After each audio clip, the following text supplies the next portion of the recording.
Today then we're looking at this Meike 85mm 1.8.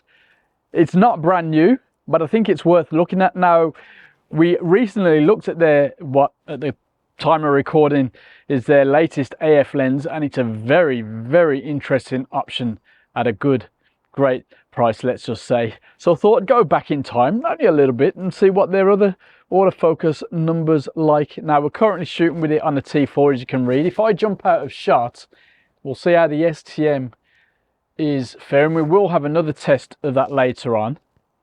Is it smooth enough? Bear in mind, this is a £200 thereabouts, maybe 179, 229 max lens. How is it faring? Oh, that was a bit slow, wasn't it? But yeah, that's that test done. Let's have a look at it up close, get the random samples on the go. A bit of an autofocus test other than that one. You know, it's as real as it needs to be. So yeah, let's just crack on. Warranty card, instructions, yes. Oh, hood, that's a very light feeling hood. And I think after that is your lot. It is a polycarbonate, plasticky feeling thing. Easy to keep clean, I guess, but easy. Well, yeah, I thought it'd be a bit heavier for some reason. It officially weighs in at 386 grams, filter size of 67 mil, 90 centimeters close focusing. Let's pop that hood on. That is actually really rather light. Now, this was designed for full frame, I guess, hence the size. But then the Viltrox, which I do have, and I need to check before we summarize, I believe it's heavier, possibly even a bit bigger. Yeah, anyway, 85 mil, so 127.5 mil full frame equivalent. No weather sealing.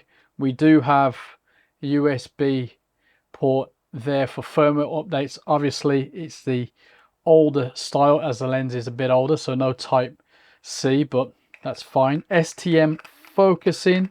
As you can see, there is only manual focus ring. Now, I thought there'd be an AF switch. Maybe if they bring out the 1.4 model for Fujifilm, we'll see that. So yeah, just manual focusing, which is, it's fine, but I'm not interested in that, as this is an autofocus lens.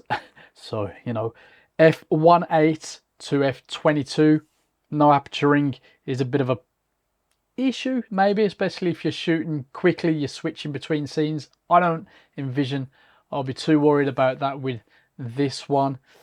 Yeah, 9 diaphragm blades, 9 elements, 6 groups. Not a lot else to say, but I think it's a very, very light, I wouldn't want to say cheap feeling thing, but I'm quite surprised about that. But we're going to give it some good use and abuse and see if I'm still surprised or happy with that. You know, sometimes the bigger lenses, you like a little bit of weight to play with, but maybe that bit of lightness will even out the fact that it is rather large for our mirrorless work. Yeah, anyway, let's see how we get on with it.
After a lot of use, it's fair to say the build quality is okay, just don't abuse it. Handling wise, fine, it gets the job done. There's not a lot to play with, but it's good considering it's so light yet rather bulky. Now, an aperture ring will be welcome when they bring out the f1.4 to match the new 55mm.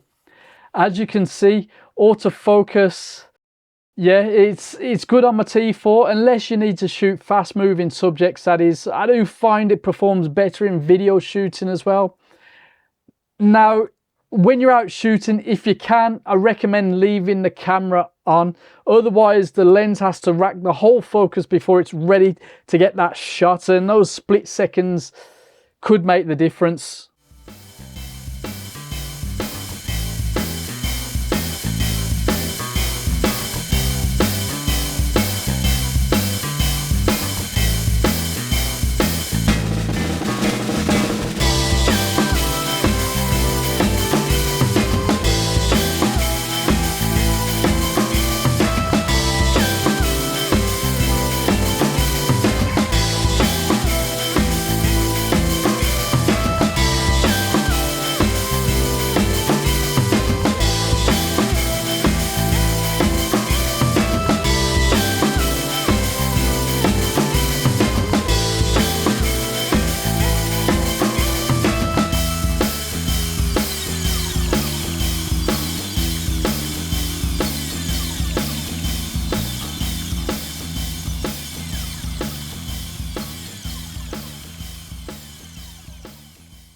Sharpness is more than good enough for portraits wide open, and if you stop down a bit, it's actually decent for other shots.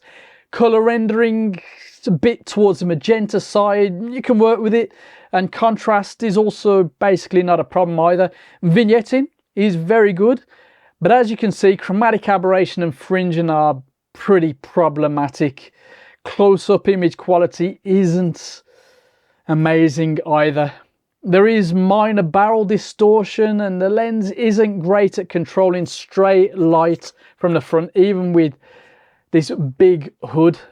Most of the main flaws though improve around f2.8, 4, but I think this is best as a cheapo portrait lens, and wide open it's good enough for that kind of stuff, especially as I think the bokeh is rather nice. I'm quite happy with the bokeh, all things considering, but what do you think?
All in all, it's a good purchase for relaxed telephoto shooting. As we said, portrait photography on a lower budget.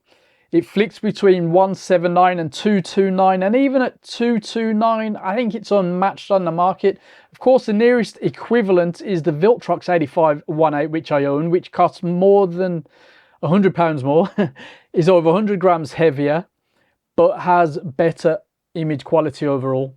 But for the low budget, for an 85mm AF, this is a very decent choice, at least for now. We may be seeing the new f1.4 come to X Mount very soon, and that could have something to say about the whole situation. If only Meike had a roadmap and sent me these things earlier. Anyway, let us know what you think, and I'll see you very soon.